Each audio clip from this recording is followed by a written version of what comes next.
Welcome to the Crazy Hat Chemist. So another video here on electrochemistry. I'm feeling kind of unbalanced again. Whoa, bam! Okay, here we go. Balancing electrochemical equations in number 5. We're already up to number 5 on balancing equations. So hopefully you're getting the gist of these problems. Okay, we're going to balance the redox equation below. Here it is. We have HNO3 plus SB, that's antimony, yields Sb2O5 plus NO, that's nitrogen monoxide, plus H2O, that's water. So again, the first thing that we need to do for every single one of these balancing of redox reactions is we need to label the oxidation numbers for every single element. And hydrogen is always a +1 unless it's with a peroxide or, hydrogen is always a +1 unless it's with a group 1 or a group 2 of a hydride. And oxide is an O2 minus. So that will help us get the nitrogen's oxidation number. So hydrogen is a +1, nitrogen is a +7, as in any nitrate compound, and then oxide is a 2 minus. Antimony is an element all by itself, so therefore it would be a 0.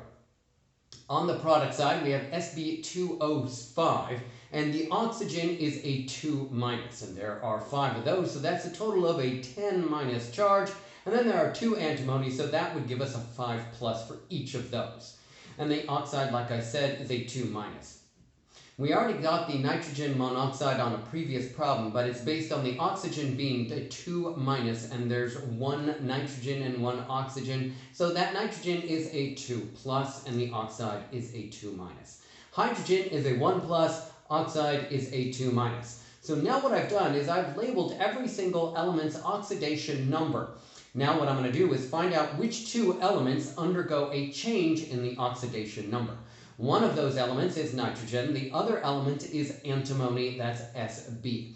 So I'm going to label those as either a reduction, in this case for the nitrogen, it's going from a 7 plus to a 2 plus. That's a reduction in oxidation number, that's a reduction. Okay, and then there's an increase in oxidation number with the antimony going from a 0 to a 5 plus. That's an increase in oxidation number, that's oxidation. Now what we need to do is we need to write the 2 half reactions that are involved in this. Okay, here's the first half reaction. This is the oxidation half reaction. This is the second reaction, the second half reaction, and this is the reduction half reaction. All right, so now what we need to do is balance these. So the first thing that we do is we balance for mass for all elements except for oxygen and hydrogen. And that top oxidation reaction, we have to balance the antimony. So we're going to put a 2 stoichiometric coefficient on the reactant side in front of the antimony. Now we need to balance the oxygens. And by balancing oxygens, we have to add waters. So for every oxygen that we need to add an equivalent number of waters. So therefore, that's why we're adding 5 waters to the reactant side. Now we need to balance the hydrogens. I've just added a total of 5 times 2, that's 10 hydrogens on the reactant side. On the product side, there are no hydrogens. So I'm going to add 10 hydrogen ions to the product side. The reactant side has a net charge of 0. The product side has a net charge of a 10 plus. I want both sides to have the net charge that's the lowest charge, which is a 0 that's on the reactant side. So I'm going to have to add 10 electrons, okay, to the product side. And that's right there. By the way, there are hydrogen ions, and this has nitric acid, that's HNO3. So of course this is an in-acid balancing of redox reactions problem. All right, so now that we have that one settled out on the reduction half, the oxidation half reaction, let's deal with that reduction half reaction. So we're going to balance the non-hydrogens, non-oxygens first, and that would be the nitrogens, and they're already balanced. Then we need to balance the oxygens. On the reactant side, we have 3 oxygens. On the product side, we have 1 oxygen. So we need to add 2 oxygens on the product side. So that means that we need to add an equivalent number, that is 2 waters on the product side. Now we need to balance the hydrogens. On the reactant side, I have 1 hydrogen. On the product side, I have 4 hydrogens. So I need to add 3 more hydrogen ions onto the reactant side.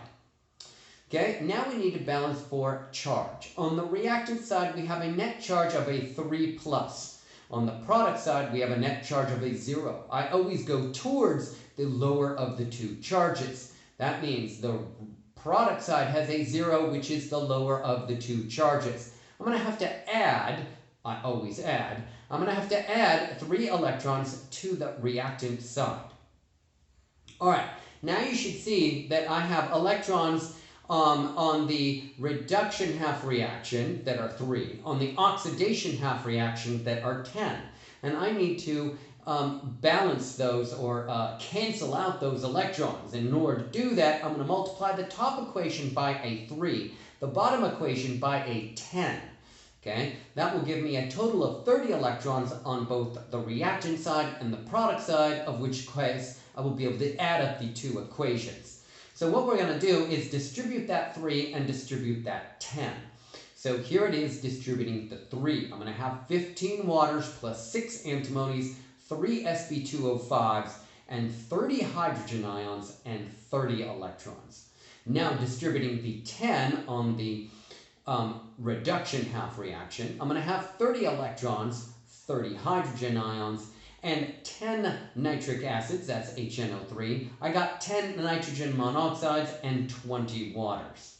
I'm going to draw a line in the sand, and I can do this because what can I cancel out? It's the 30 electrons that are crucial. That's why I've done all these steps, is so that I can cancel out the 30 electrons. Now I'm going to look for some things that are the same on opposite sides or on the same on both sides that I can combine together. Just so happens that there are 30 hydrogen ions on either side. 30 on the reactant, 30 on the product side. So both of those cancel. Now, the next thing is that I got waters on the reactant side and waters on the product side. They are not the same number. They are not equivalent. So I have 15 waters on the oxidation half reaction on the reactant side. On the reduction half reaction, I got 20 waters. So I'm going to cancel out all 15 on the reactant side. I'm going to cancel 15 of the 20 on the product side, and I'm going to have 5 left over on the product side. So I'm going to cancel out all 15 on the reactant side. I'm going to cancel out 15 of the 20, and I'm going to have 5 yet remaining. Now I'm going to sum everything up, and then this is what I'm going to get. Okay, so before you start labeling this, make sure that you have double checked all of to make sure that this is truly balanced. So on the reactant side, I have 6 antimony, that's Sb. On the product side, I have 3 times 2, that's 6 antimony. On the reactant side, I have 10 hydrogens. On the product side, I have 5 times 2 for the waters, 10 hydrogens. On the reactant side, I have 10 nitrogens. On the product side, I have 10 nitrogens. On the reactant side, I have 10 times 3, that's 30 oxygens. And on the product side, I have 3 times 5, that's 15 oxygens, plus 10 oxygens, that's 25, okay, plus 5 oxygens, that's 30 oxygens. So I've got 30 oxygens on both the reactant and the product side. Now I'm ready to label. The antimony is undergoing oxidation. It is also the reducing agent. The nitric acid is undergoing reduction, and it is the oxidizing agent. Okay? Hopefully that worked out well for you. Again, if you look at that yellow balanced equation, personally, I would have an extremely difficult time balancing that equation by an inspection method or by the previous balancing without a redox half reaction balancing method. I don't know how you're going to add 5 waters to that product side. I don't know how you're going to do that. It's going to take you days. This doesn't take you very much time with the half reaction method. Okay, it's really useful. I am the Crazy Hat Chemist, and of course I got a crazy hat, and this is quite long, so I'll stretch it out. If you enjoyed that video, give me a thumbs up on that video. If you enjoyed a series or more than one of my videos, please subscribe to my YouTube channel.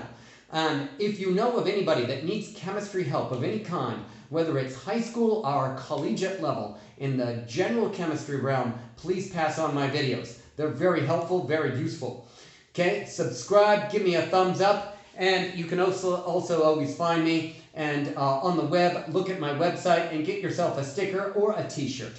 Have a fantastic day. I'll see you next time for more cool electrochemistry videos. That's electrifying! Bam!